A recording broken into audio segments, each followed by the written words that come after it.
अस्सलाम वालेकुम Pakistan, welcome to power show with Maleeha Hashmi. नाज़रीन, पाकिस्तान में सबसे ज़्यादा अगर एक नुक्ते पर बहस की जाती है और सबसे ज़्यादा पाकिस्तान की तरक्की अगर किसी नुक्ते की कामयाबी की मरहून मिन्नत है तो वो है रूल ऑफ लॉ, कि सब अमीर गरीब ताकतवर कमज़ोर एक ही तरीके से कानून के नरगे में आएँ। ये हमारी विशफुल थिंकिंग रही है बहुत सी दिहाइयों से, और इस वक्त हम देखते हैं कि किसी भी सियासी जमात के अंदर मौजूद जो करप्ट माफिया हो, ख़ास तौर पे जो माजी के हुक्मरान गुजरे हैं और जो इस हुकूमत की छतरी तले भी इमरान खान की तब्दीली का नारा इस्तेमाल करते हुए घुस बैठे इस जमात में भी, और अभी हुक्मरान सफ़ों में कुछ ऐसे लोग शामिल हैं, वो सिर्फ और सिर्फ पाकिस्तान में रूल ऑफ लॉ कमज़ोर होने की वजह से they've been getting away with whatever they've been doing to this country, और इस वजह से गरीब आदमी आज बिल्कुल इंसाफ से मायूस हो चुका है। हम आए दिन ऐसी खबरें सुनते हैं कि किसी शख्स का इंतकाल हो गया और कितने महीनों बाद मुअज़्ज़ज़ अदालत से फैसला आ गया कि वो बेकसूर हैं, उनका कोई कसूर नहीं था। और ये द लिस्ट गोज़ ऑन। इसमें कोई इस पे सारा प्रोग्राम हम कर सकते हैं कि किस तरह से रूल ऑफ लॉ को पाकिस्तान की करप्ट एलीट, जो अब एक माफिया की सूरत इख्तियार कर चुकी है, वो अब्यूज़ करती आई है। और इमरान खान साहब बारहा ये बात करते हैं, कई लोग उन पर तनकीद भी करते हैं कि वो बतौर वज़ीर आज़म भी इस बात की सिर्फ तनकीद करते हुए नज़र आ रहे हैं, दुहाइयाँ देते हुए दिखाई दे रहे हैं कि रूल ऑफ लॉ नाम की चीज़ नहीं इस मुल्क में। लेकिन अगर देखा जाए तो अपने दायरे इख्तियार में रहते हुए इमरान खान जितना ज़ोर लगा सकते थे उन्होंने लगा दिया, और उनके नाक़दीन की सबसे बड़ी उन पर रिजर्वेशन भी यही है कि ये बार बार एहतसाब की बात करते हैं। इस हफ्ते का आगाज़ एक बहुत ही ज़बरदस्त बड़ी डेवलपमेंट से हुआ। शहजाद अकबर साहब, जो वज़ीर आज़म इमरान खान साहब की टीम के एक बहुत अहम रुकन थे, बड़ी रिस्पॉन्सिबल पोजीशन थी, मुशीर बराए एहतसाब थे, उन्होंने अपने ओहदे से इस्तीफ़ा दे दिया और साथ इस अज़्म का भी इरादा किया कि इसको दोहराया कि इमरान खान साहब की जो एहतसाब के हवाले से ड्राइव है, मैं दुआ गो हूँ कि वो कामयाब रहे, और जो भी पीटीआई को मेरी ज़रूरत पड़ेगी आइंदा में कानूनी मुआवनत तो करता रहूँगा। लेकिन बड़ी एक डिफीटेड सी मुझे तो सूरत हाल उनकी बड़ी स्टेटमेंट में एक शिकस्त खुर्दनी मुझे दिखाई दी, कि जैसे वो भी बेबस हो गए हैं। लूटी हुई दौलत जो वापस लानी थी, इमरान खान साहब जो वादा करके आए थे इक़्तिदार में, और उनके वोटर्स हों या उनके नाक़दीन हों, सब उन पर टिकटिकी बांधे बैठे थे कि बस कुछ ना कुछ तो इस हवाले से होगा। तो अभी तक एज वी स्पीक 3.5 साल गुजर गए और कोई खातिर खा कौमी ख़जाने में वापस वो पैसा नहीं आ सका जो कि लूट कर मुख्तलिफ ममालिक में छुपाया गया था, स्टैश किया गया था।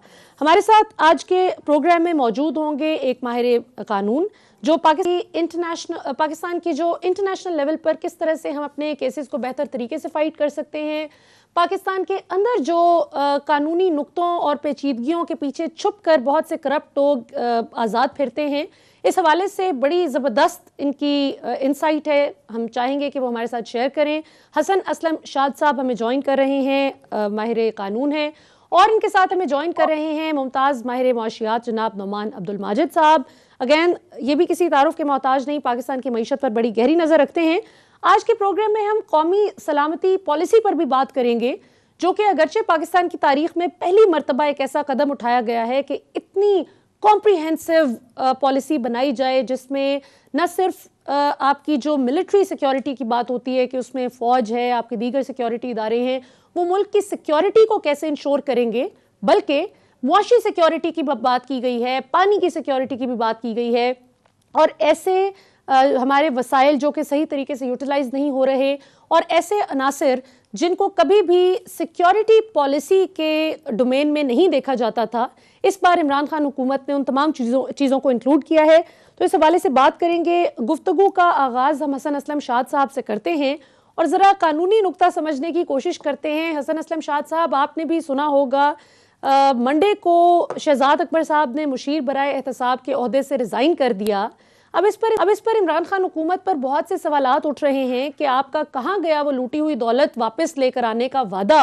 आप क्या देख रहे हैं? अब हुकूमत आपको हॉट वाटर्स में दिखाई देती है, या आपको लगता है कि एक बेहतर बात है कि कोई और शख्स इसको ज़रा कंस्ट्रक्टिवली इस रोल को लेकर बेहतर परफॉर्मेंस दिखा सकता है? जी, शुक्रिया मलिया for having me on your show. देखिए, शहजाद अकबर साहब का जो इस्तीफा है वो डेफिनेटली एक सरप्राइज के तौर पे आया है, और इलेक्शन 2023 जो है वो अब ज्यादा दूर नहीं रह गया। प्राइम मिनिस्टर इमरान खान का जो सबसे मेन स्लोगन था वो था एंटी करप्शन ड्राइव, और ये वादा कि जो कौम से लूटी हुई दौलत है उसको वापस लेके आएंगे। अब इसमें हमें कुछ चीजें ध्यान में रखनी पड़ेगी भैया। सबसे पहली बात तो ये कि it is one man against the system.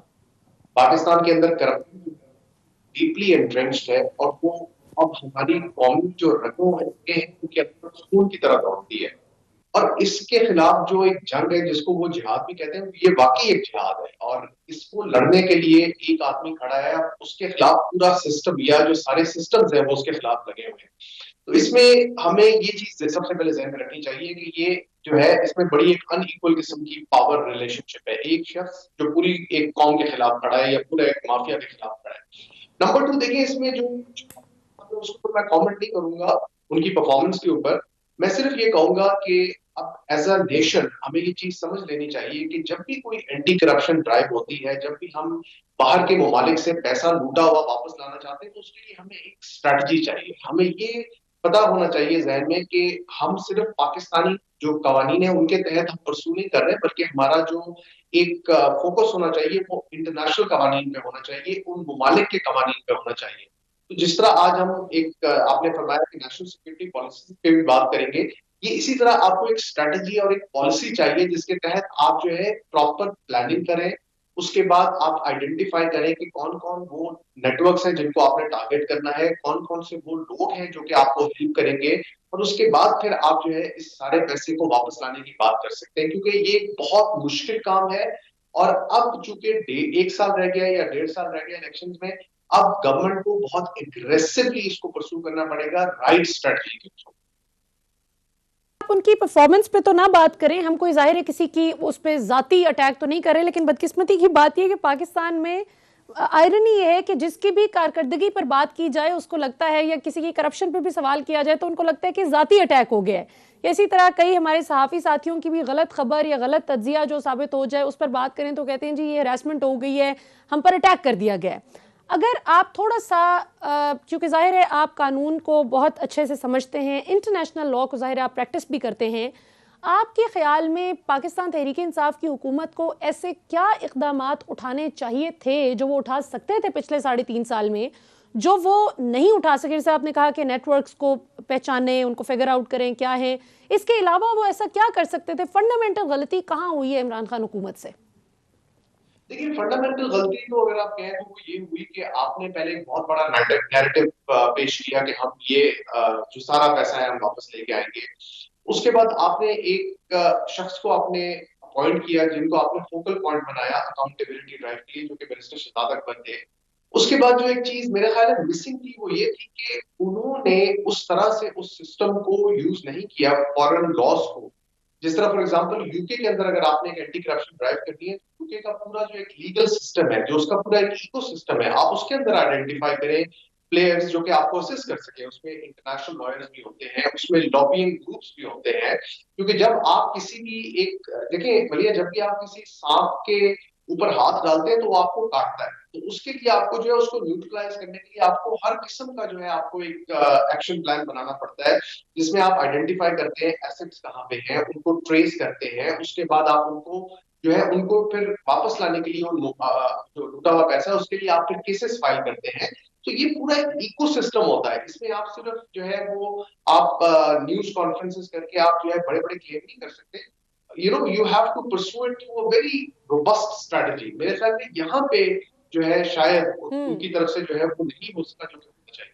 बिल्कुल ठीक। नौमान अब्दुल माजिद साहब, आपका प्रोग्राम में बहुत बहुत खुशामदीद। पहली बार आप हमारे प्रोग्राम में आए हैं।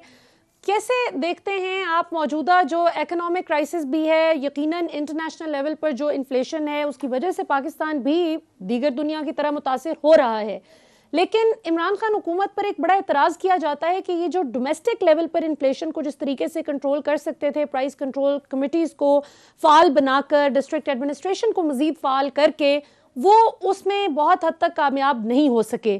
तो आप इसको किस तरह से देखते हैं? और फिर ये जो एहतसाब वाली बात, दूसरा क्वेश्चन भी क्लब कर दूं इसके साथ ही, हम आए दिन सुनते हैं कि जी मनी लॉन्ड्रिंग का मसला हल नहीं हो रहा, और जाहिर है बदकिस्मती की बात, शर्मिंदगी की बात कि हमारे माजी के हुक्मरान खुद सबसे बड़े मनी लॉन्डर्स रह चुके हैं। सो अब शहजाद अकबर साहब भी हाथ खड़े करके जा चुके हैं।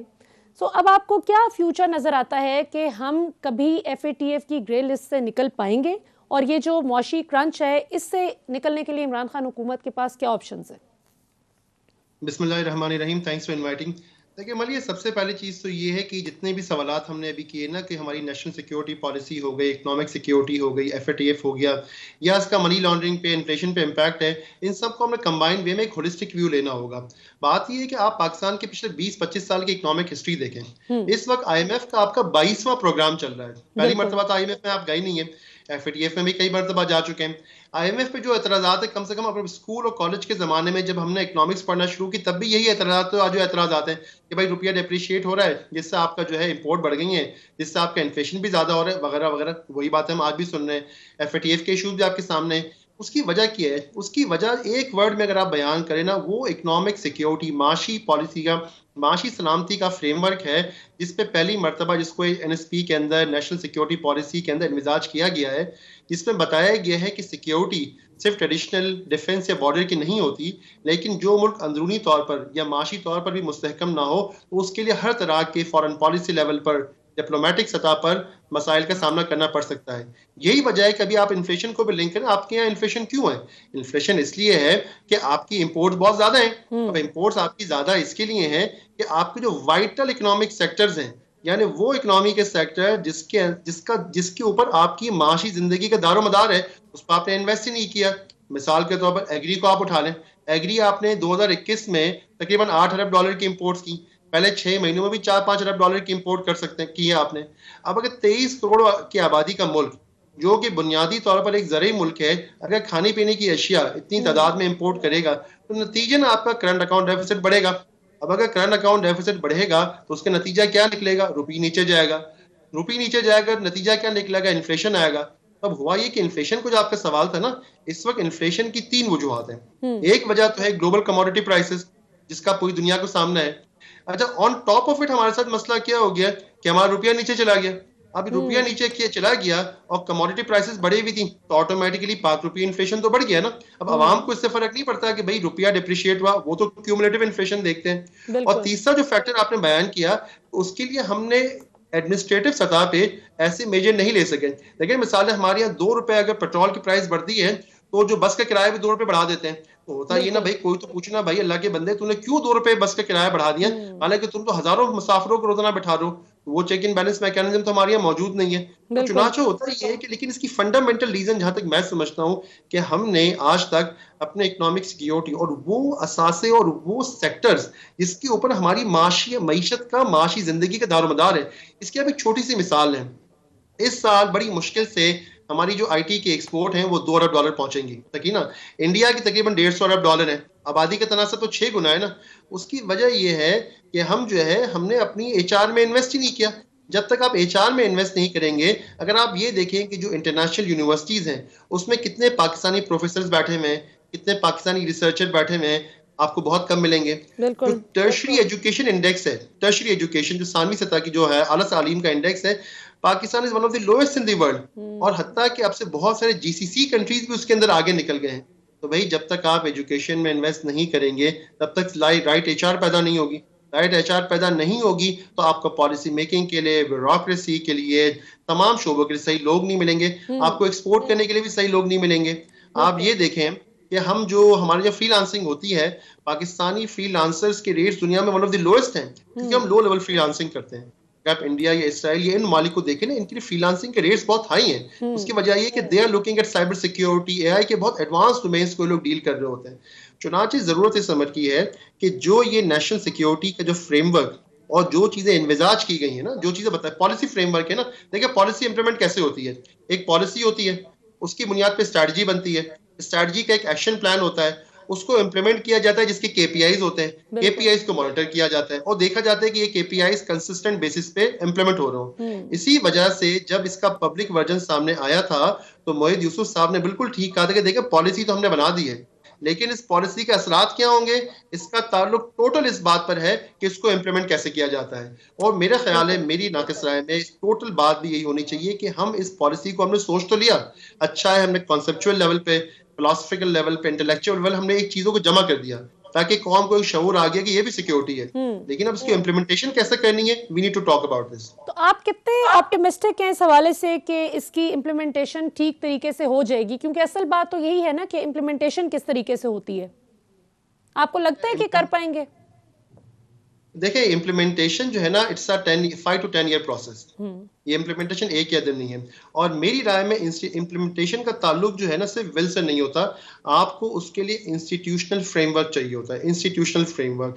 लेकिन बात ये ना कि अगर आपके पास सही इदारे, सही इदारों में सही लोग जो कॉम्पिटेंट भी हो और जिनके पास स्पेसिफिक मैंडेट मौजूद हो कि भाई आपने ये काम करना है। अगर आप इस वक्त हमारे पाकिस्तान के ब्यूरोक्रेसी का और पॉलिटिकल सिस्टम को देखेंगे ना, आप प्रेस कॉन्फ्रेंसेस उठा लें, आप कुछ ना करें, आपको एक चीज जो नजर आएगी ना कॉमन, कि हमारे यहाँ ad hoc policy measures, ad hocism prevail करता है, शॉर्ट टर्म मैनेजमेंट है, मीडियम।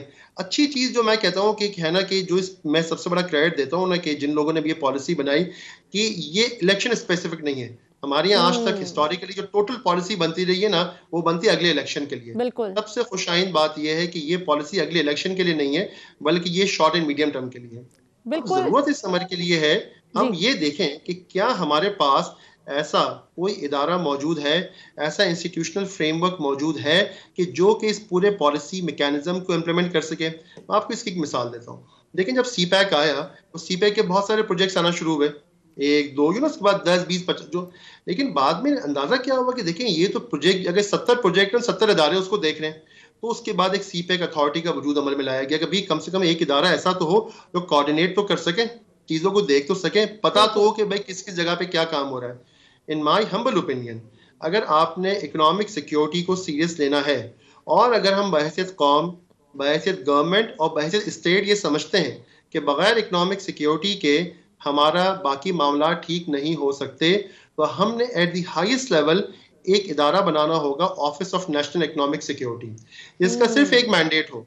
उसमें देखिए, इकोनॉमिक प्लानिंग तो आप हर इदारे चीज की करनी होती है ना, लेकिन इकोनॉमिक सिक्योरिटी हर चीज से नहीं होती, हर चीज इकोनॉमिक सिक्योरिटी की जिम्मे में तो नहीं आती।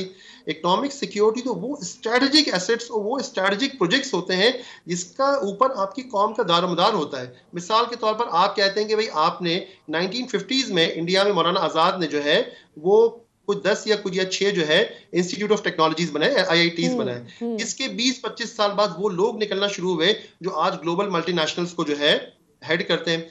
क्या हमारे पास ऐसे इदारे मौजूद हैं जो कि मैं समझता हूँ उस मयार के इदारे या उतनी तादाद में मौजूद नहीं है? तो अगर हमने IETs बनाने हैं, for example institute of emerging technologies, और हम ये फैसला करते हैं कि हमारे मुल्क में 10 कम से कम ऐसे इदारे होने चाहिए जिन्हें जंगी सतह पे, हंगामी बुनियादों पे बनाया जाए, और ऐसी एक लैंडस्केप क्रिएट की जाए, एक ऐसी फौज क्रिएट की जाए प्रोफेशनल्स की। आप देखें ना कि इस वक्त हमारी जो ये इकोनॉमिक सिक्योरिटी पॉलिसी भी आई है, उसका पहला पॉइंट क्या है? एक्सटर्नल इम्बैलेंस यानी करंट अकाउंट का इशू, और उसके इकोनॉमिक का लास्ट पॉइंट क्या लिखा गया है? Global HR। ये बहुत अच्छी टर्मिनोलॉजी इस्तेमाल की गई, ग्लोबल HR से मुराद ये है कि वो HR जो ग्लोबल स्टैंडर्ड और ग्लोबल क्वालिटी के मयार की हो, वो करे।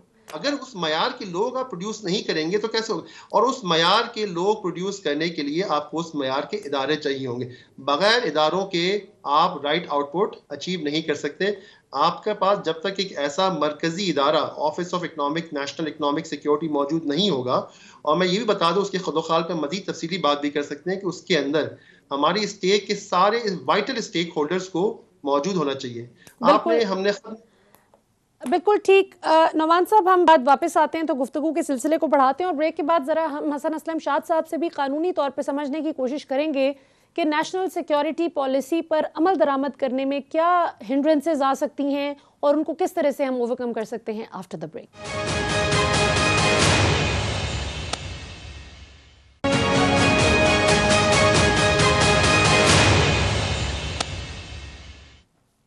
वेलकम बैक नाज़रीन। ब्रेक से पहले गुफ्तगू हो रही थी कि पाकिस्तान आखिर कब FATF के चुंगल से आज़ाद हो सकेगा और कब पाकिस्तान अपने इस इकोनॉमिक क्रंच से निकल सकेगा। इस हवाले से जाहिर है कि जिस मुल्क की नेशनल सिक्योरिटी मजबूत होती है, तगड़ी होती है, उस मुल्क से बाकी ममालिक भी, बाकी की दुनिया भी फिर उसको लेवल हेडेड तरीके से ही ट्रीट करती है, इन्फीरियर अंदाज में उसको नहीं देखा जाता। सो हसन असलम शाद साहब, हमने देखा है lately so many countries have been literally looking down upon Pakistan, सिर्फ इस वजह से कि हम माली तौर पर मुश्किलों का शिकार रहे और लोग जानते थे आलमी सतह पर कि हमारी लीडरशिप कितनी कितनी करप्ट गुजरी है, चाहे कोई भी सियासी जमात आप उठा लें। आप क्या समझते हैं कि नेशनल सिक्योरिटी पॉलिसी की इम्प्लीमेंटेशन में कौन सी हिंड्रेंसेस आ सकती हैं और उनको हम किस तरह से ओवरकम कर सकते हैं?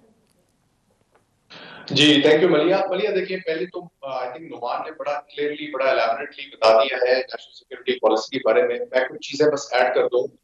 नंबर वन, ये जो पॉलिसी है इसको आप इस तरह समझिए जैसे पाकिस्तान ने अपना जो कॉन्स्टिट्यूशन है उसका एक सप्लीमेंटल डॉक्यूमेंट बनाया है, यानी आपका जो आइन है उसको सप्लीमेंट किया है। बिकॉज ये एक तरह से आप ये भी कह सकते हैं कि हमने दोबारा से एक सोशल कॉन्ट्रैक्ट जो है अपना वो बनाया है। ये एक फॉरवर्ड लुकिंग डॉक्यूमेंट है जो कि आज तक हमारे पास मौजूद नहीं था। हम एडहॉक बेसिस पे इस तरह की नेशनल सिक्योरिटी पॉलिसीज बना रहे थे, लेकिन हमारे पास कंसोलिडेटेड डॉक्यूमेंट नहीं था।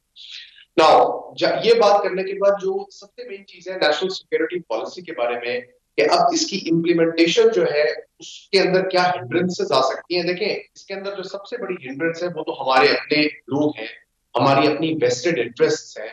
क्योंकि ऑल्दो ये जो डॉक्यूमेंट है ये जैसे नोमान ने एक्सप्लेन किया, ये सिर्फ अगले इलेक्शन को मद्देनजर रख के नहीं बनाया गया, ये एक फॉरवर्ड लुकिंग डॉक्यूमेंट है। लेकिन अब जाहिर है कि इसको सैबोटाज करने वाली भी पाकिस्तान में फोर्सेस मौजूद हैं। क्योंकि जब आप लोगों के वेल बीइंग को अपना एक फोकस बनाकर जब आप लोगों की फलाह व बहबूद के लिए आप पॉलिसीज लेके आएंगे तो उसमें नेचुरली जो माफियाज हैं वो थ्रेटन होंगी, जो लोग जिनकी एंट्रेंच्ड इंटरेस्ट है वो थ्रेटन होंगे। तो इसके लिए जो है ये अब मैं इसको ये इस तरह देखता हूँ कि ये एक सिर्फ होल ऑफ गवर्नमेंट अप्रोच नहीं है, सिर्फ ये नेशनल सिक्योरिटी पॉलिसी, ये होल ऑफ स्टेट अप्रोच है। इसके अंदर तो आपकी जो एग्जिस्टिंग गवर्नमेंट है, आपकी जो सिक्योरिटी एजेंसीज है, इन सबको इंश्योर करना पड़ेगा कि ये जो पॉलिसी है ये इम्प्लीमेंट हो at the grass roots level. बिल्कुल ऐसा नहीं है कि ये 1-2 साल में इम्प्लीमेंट हो जाएगी, इसकी इम्प्लीमेंटेशन में टाइम लगेगी, लेकिन इसके रास्ते में हर्डल्स आएंगी, इसको चैलेंज किया जाएगा। जब आप इम्प्लीमेंट करेंगे तो रिएक्शंस होंगे। इनको ओवरकम करने का क्या तरीका है, मैं इसका जो बहुत मुश्किल जवाब है, आप जब भी कोई पॉलिसी इंप्लीमेंट करना चाहते हैं तो सबसे जो अच्छी अप्रोच होती है वो होती है टॉप हैवी वर्टिकल अप्रोच।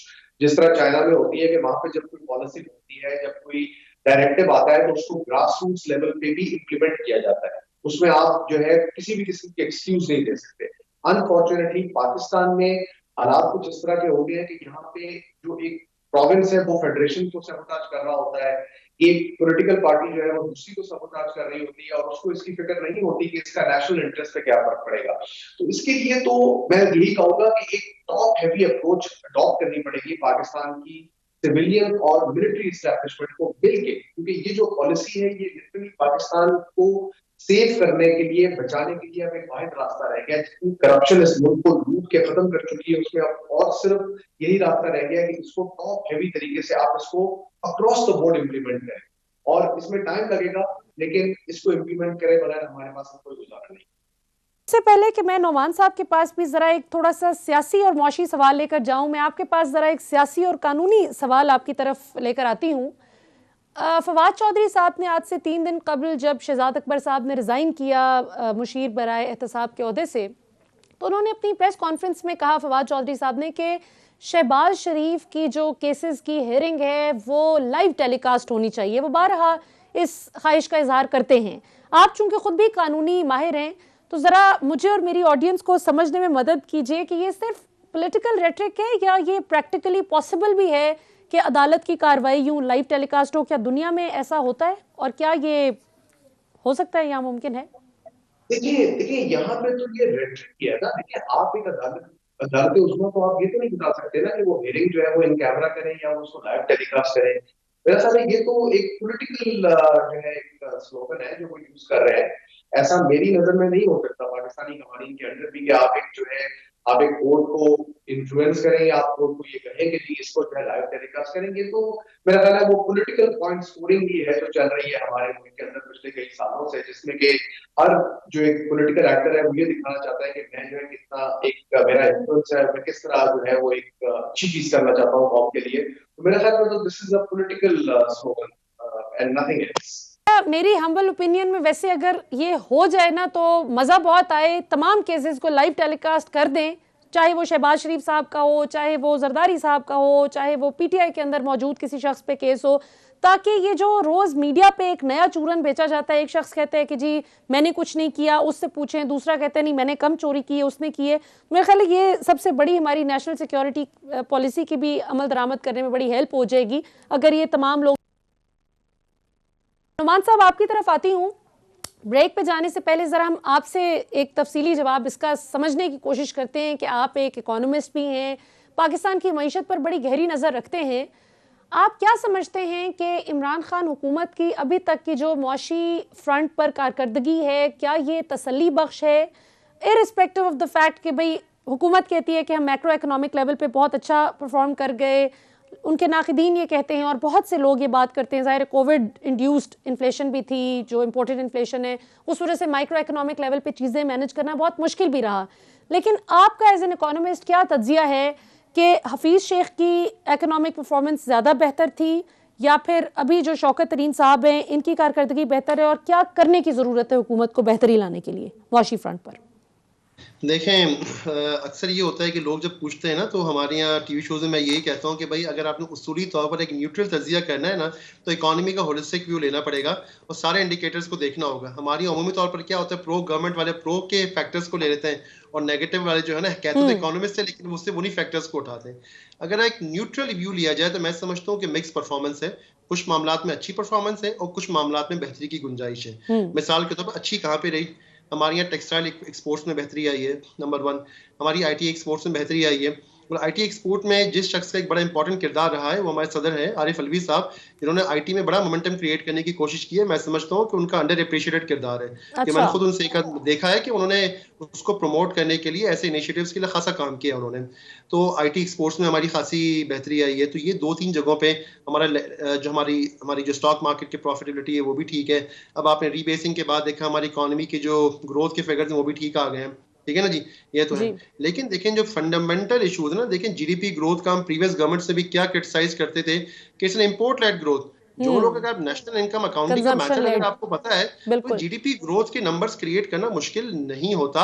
आपने ये देखना होता है कि जीडीपी ग्रोथ आपकी मैन्युफैक्चरिंग बेस्ड है, प्रोडक्शन बेस्ड है या आपकी इंपोर्ट बेस्ड है। देखिए मैन्युफैक्चरिंग में लार्ज स्केल में बेहतरी आई है, एग्री में भी कुछ बेहतरी लेके आए हैं, लेकिन जब तक आपका करंट अकाउंट डेफिसिट और ट्रेड डेफिसिट कंट्रोल में नहीं आएगा तब तक आप कुछ भी चीज़ें ठीक नहीं कर सकते।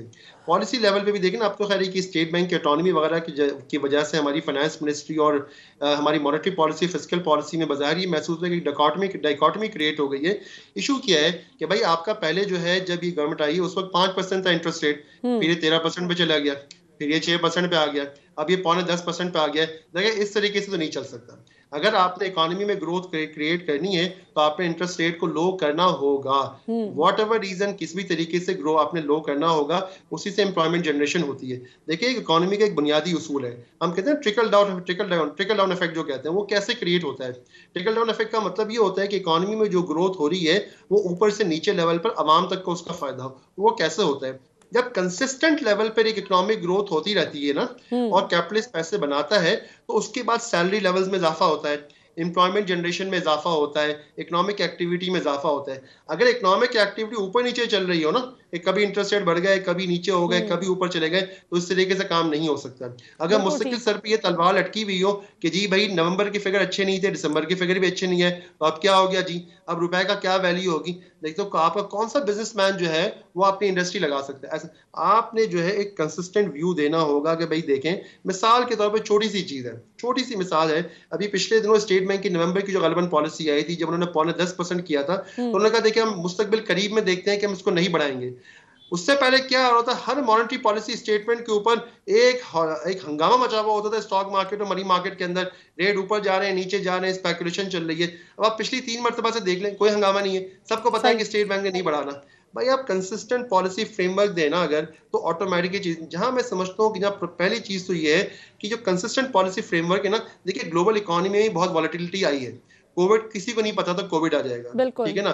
कोविड के बाद की सूरत जो एक्सपोर्टर भी जानते हैं, लॉकडाउन, तो ये गवर्नमेंट को चैलेंज रहा है, जिसमें हमें उनको समझना चाहिए कि उनकी जेन्युइन प्रैक्टिकल प्रॉब्लम रही है। बिल्कुल, लेकिन गोइंग फॉरवर्ड, ठीक है नुमान साहब, यहाँ पे वक्त हो गया एक शॉर्ट कमर्शियल ब्रेक का। वापस आते हैं तो आपसे एक और बड़ा इंटरेस्टिंग सवाल पूछेंगे इकोनॉमी से रिलेटेड, और हसन असलम शाद साहब से भी कानून से मुतालिक एक बहुत अहम सवाल पूछेंगे आफ्टर द ब्रेक।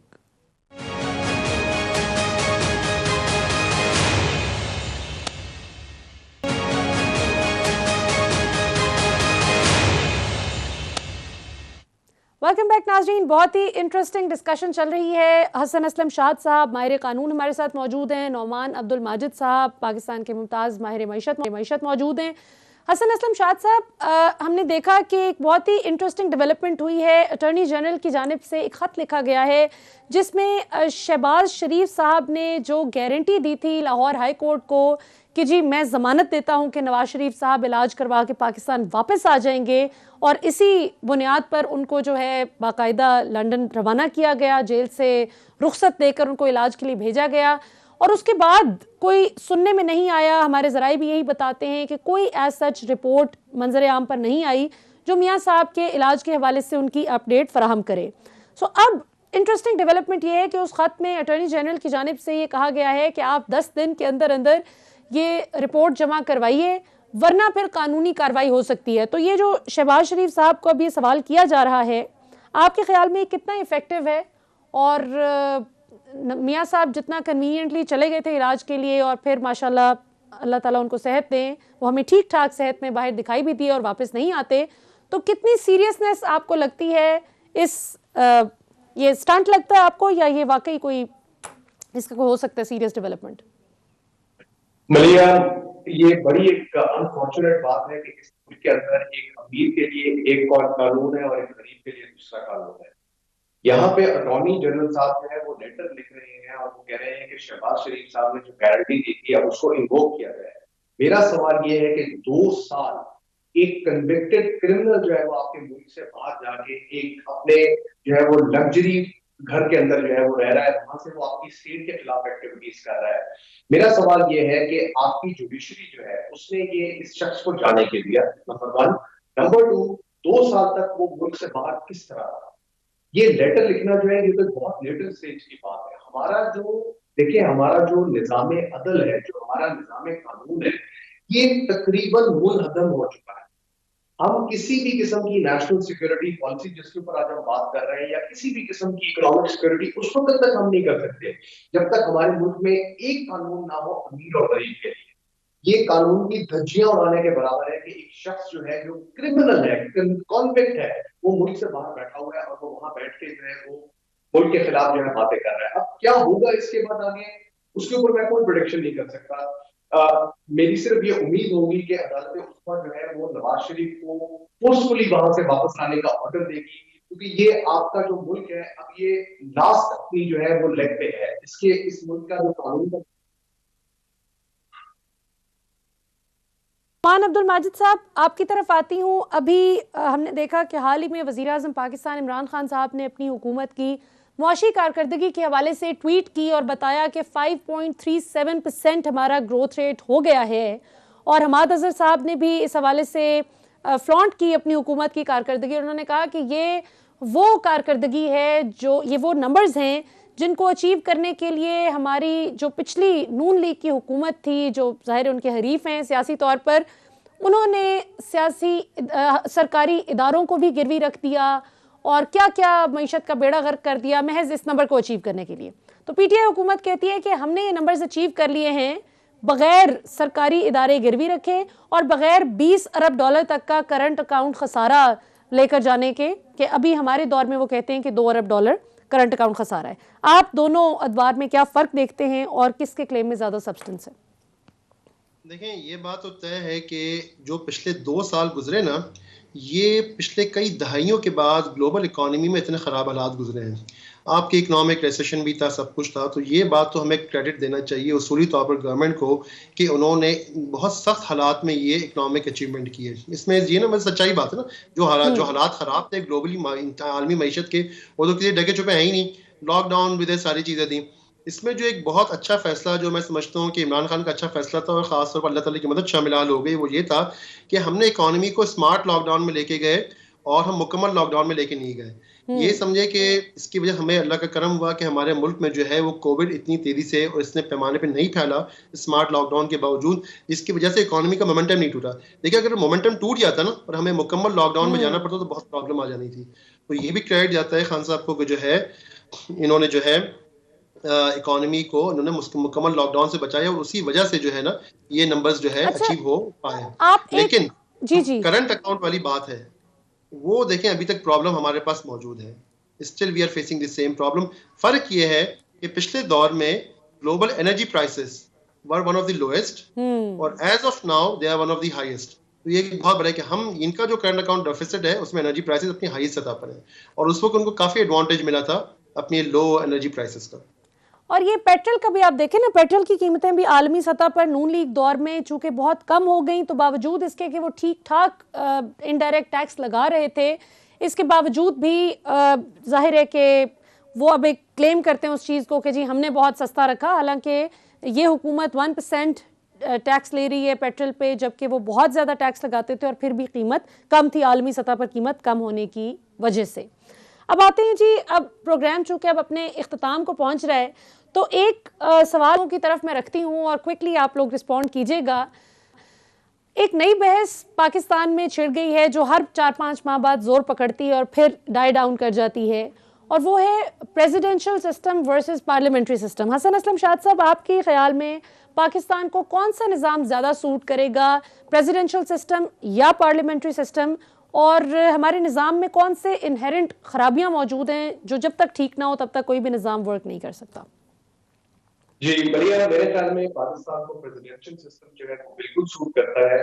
और हमारे निज़ाम की जो सबसे बड़ी प्रॉब्लम है वो है जो एंट्रेंच्ड माफियाज हैं आपके मुल्क में, जो कि पार्लियामेंट्री सिस्टम के अंदर